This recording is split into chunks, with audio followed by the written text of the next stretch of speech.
Welcome to our second week of our knitting school. From last episode, lesson 1, we learned the cast on and we cast on 50 stitches. So today we're going to do the knit or garter stitch. This is the basic stitch that is used with knitting. The two basic ones are knit and purl, but today we are going to learn the knit stitch. Now you may be wondering, why did I choose 50 stitches here? And that's because when we finish this, we will have a sampler and it will form a small scarf so that at least you have a project when we finish that you can use. So let's get started. Now, if you have leftover yarn at the end, this would be what's left over from your tail, from your cast on. Now, you can do one of two things. You can trim it and just cut it. You want to make sure you leave about 5 inches so that you have enough to weave in and not have like a little teeny piece here that it wouldn't stay woven in. You want to have at least 5 inches to weave in. You can either just cut it and leave it hanging, or you can do a couple of things. You can bundle it up like this and hook it with a paper clip. Just clip it so it stays out of your way. Or, and I've seen this used before, this is just a plain old bread clip, and you can just wrap it right around like that so it stays out of the way. Either way works fine, or like I said, if it doesn't bother you, it can just hang there. So let's get started with our second lesson. Now before I begin, I wanted to explain how to hold your needle and different methods of knitting. I hold my knitting needles like this.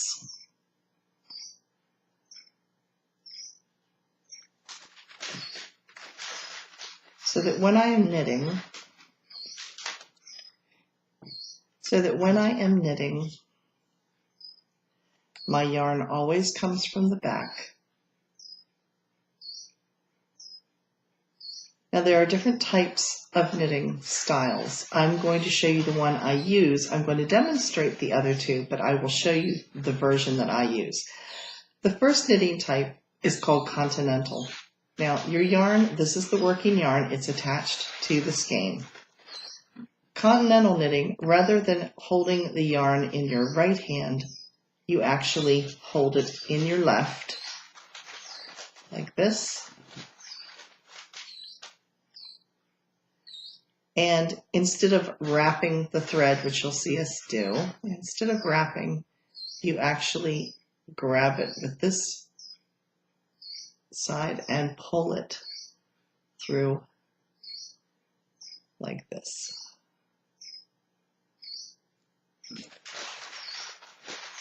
It is probably the most efficient style of knitting, and I can knit like this. I'm just not as fast with it, so I don't tend to use it as much. So that is continental stitch.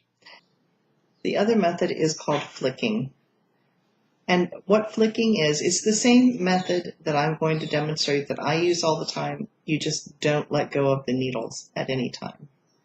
So you are wrapping and passing over, and wrapping, passing over. The majority of the work is done by your index finger here, and you're actually controlling the flipping back and forth with your left hand.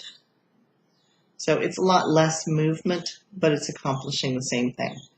Now to get on to the method that I use. Again, always with the knitting stitch, you want to have your yarn, the working yarn, in the back. So it's not between the needles, it's just hanging on the right needle, and it is hanging to the back.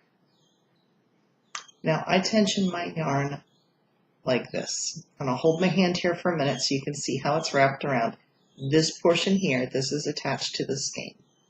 So it comes up, wraps around my index finger, wraps down, and goes in between these two fingers and comes out.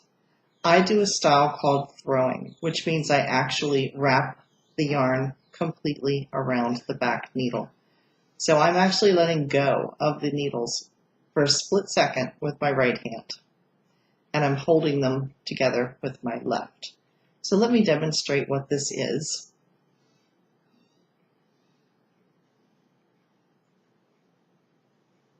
right here, you can see I've let go of the needles. I'm actually pinching it together at the cross with both of my index finger and my thumb of my left hand. And then I proceed. Now, as I said, most people use this finger to do the knitting.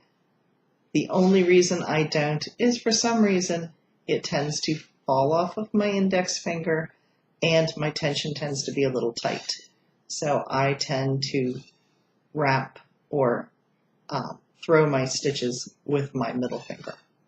So I'm going to do a few of these fast now that I've shown you how I knit. I'll show you at the normal speed that I'm knitting at.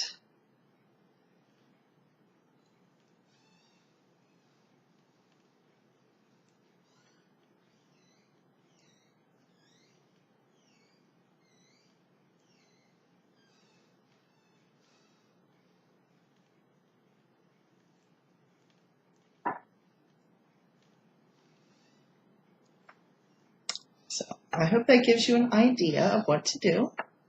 Now I will get on to teaching you how to do this knit stitch.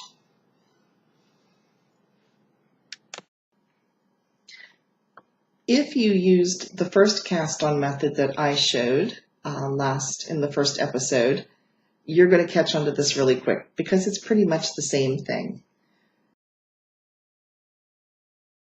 Before we get started with our knit stitch that we're going to be talking about, I want to explain tension. Tension is the yarn that is coming in on your right side onto your needles. And many people don't know how to hold it in your hand. And there's many different ways. It's pretty much the same as it is with crochet. It's whatever is comfortable for you.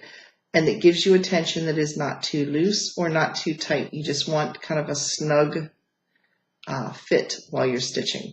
So I'll show you the way I wrap my yarn, but you can do it whatever you feel comfortable. I hold my yarn like this. Most knitters hold the yarn so that it is coming off of their index finger when they bring it around. For some reason, I don't. I just never have. I tend to hold it and pass it over with my middle finger and do the wrapping. So whichever is more comfortable. This is the more traditional, where it's coming off of your index finger. And you can hold this, everybody holds it different. It's whatever tends to work for you. This just happens to be the way that I hold it. And I'll hold this up close so you can kind of see how it's woven on my hand. This is coming from the skein of yarn. It goes over my top of my hand. I wrap it up my middle finger and then off of my middle finger here. So there you can see it. And I throw, this is the technique I use is called throwing, which means you're wrapping around the needles themselves. And like I said, I use my middle finger instead of this finger. So let's get started. We are going to start with the knit stitch. It's also referred to as the garter stitch. When you do ribbing at the bottom of a sweater, you're going to use garter stitch. It's one of the most commonly used stitches. It is used a lot of times before or after cable stitches. It's a stabilizing type of stitch. It's a nice sturdy foundation type of stitch.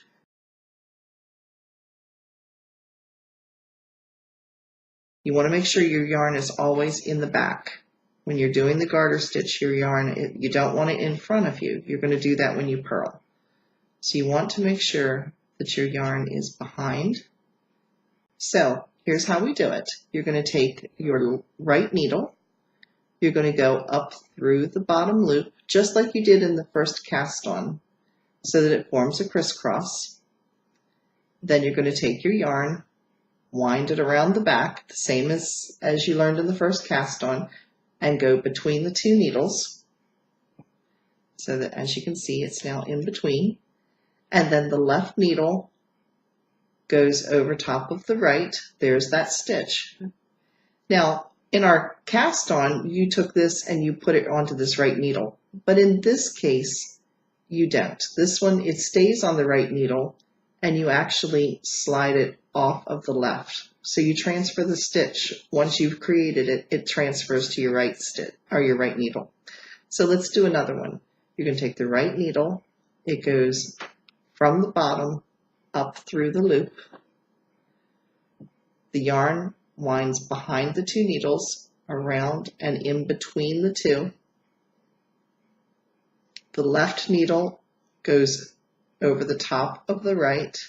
There's that stitch, and then you slide it off of the left. And try to get this a little closer for you. Goes up under the loop, around between the two needles. The left needle goes over the top, and the stitch goes to the right needle. Let's try it one more time. Up through the center of the loop, around the back, between the two needles. The left needle goes over the right needle, and the right needle pulls the stitches off. So let's try a few more, speed it up.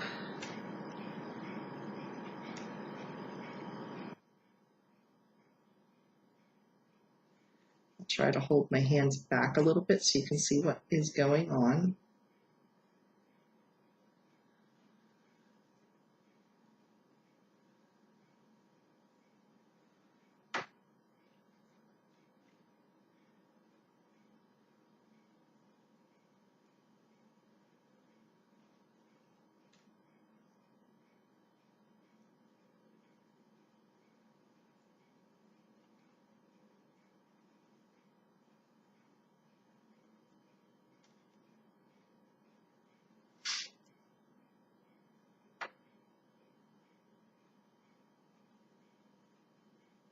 Okay, and you're going to go all the way to the end.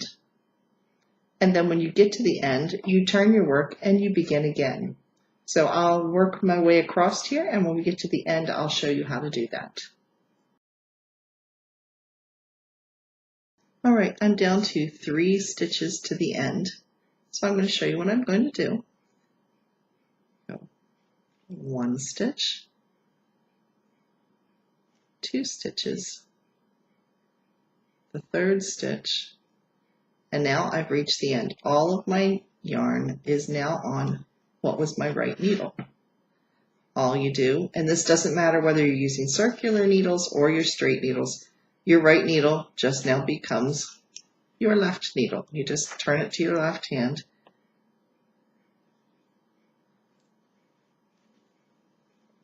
And ignore these 2 little threads hanging right here because my yarn actually had a knot in the middle of it, unfortunately. So these will get woven in, but just ignore them right now. So the yarn is now all on my right needle. I've just simply put it over my other hand, and you're going to begin the same thing. You're going to start, you want to make sure your yarn is always in the back. When you're doing the garter stitch, your yarn, you don't want it in front of you. You're going to do that when you purl. So you want to make sure that your yarn is behind, and you're going to do the same thing that you did before. You're going to go up through the loop, go around, left needle going over the right, and slide it onto the right needle. You're doing the same thing over again until you get to the end, and then you just transfer, once again, your right hand needle comes your left hand needle. So you're going to continue this until you have 10 rows of the knit stitch or garter stitch. And let me show you what it looks like. You can see the difference. This is a shawl that I made, and this is garter stitch. You can see it has these ribs that form, as opposed to stockinette, which you can see right here is smooth. And we will be learning that in a couple of weeks. But the garter stitch itself, when all you do is the knit stitch row after row, it will look like this. This is perfect for making dishcloths with, or washcloths, because it does give you a little bit of texture. So this is what your finished project. So this is what your finished product will look like. And you're going to do, like I said, 10 rows of garter stitch or knit stitch. It's known by both.